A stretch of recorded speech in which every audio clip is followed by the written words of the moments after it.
എല്ലാവർക്കും നമസ്കാരം. ഞാൻ സതീഷ് നായർ, ജ്യോതിഷം ആൻഡ് വാസ്തു സെൻറ്റർ, ഏഴംകുളം. അപ്പോൾ നമ്മൾ വാസ്തുപരമായിട്ടുള്ള കാര്യങ്ങളാണ് ഇവിടെ ചർച്ച ചെയ്യുന്നത്.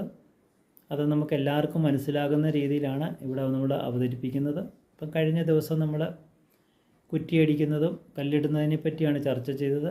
അപ്പോൾ നമുക്ക് എങ്ങനെ കുറ്റിയടിക്കാം, എങ്ങനെ കല്ലിടാം, അപ്പോൾ അതിന് ശേഷമാണ് നമ്മൾ കട്ടിള സ്ഥാപിക്കുന്നത്. ഇത് നമുക്ക് എങ്ങനെ കട്ടിള സ്ഥാപിക്കാം എന്നതിനെപ്പറ്റി പറയാം. അതിൻ്റെ വശങ്ങളെ പറ്റിയൊക്കെ നമുക്ക് വിശദമായിട്ട് ചർച്ച ചെയ്യാം. അപ്പം നമ്മൾ പറഞ്ഞു കഴിഞ്ഞു, സ്ഥാനം കണ്ടതിന് ശേഷം കുറ്റിയടിക്കണം. കുറ്റിയടിച്ചതിന് ശേഷമാണ് നമ്മളവിടെ കല്ലിടിയിൽ നടത്തേണ്ടത്. അപ്പോൾ നമ്മൾ കല്ലിടിയിൽ നടത്തിയതിന് ശേഷം നമ്മൾ വാനം തോണ്ടിയ ഭാഗത്ത് യഥാർത്ഥത്തിൽ നമ്മൾ ഫൗണ്ടേഷൻ കെട്ടേണ്ടതായിട്ടുണ്ട്. അപ്പോൾ നമ്മൾ ഫൗണ്ടേഷൻ കെട്ടി നമ്മൾ കല്ലിടുമ്പോൾ നമ്മളതിൻ്റെ മേളിൽ ബെൽറ്റ് വാർക്കാറുണ്ട്. അപ്പം ബെൽറ്റ് വാർത്തതിന് ശേഷമാണ്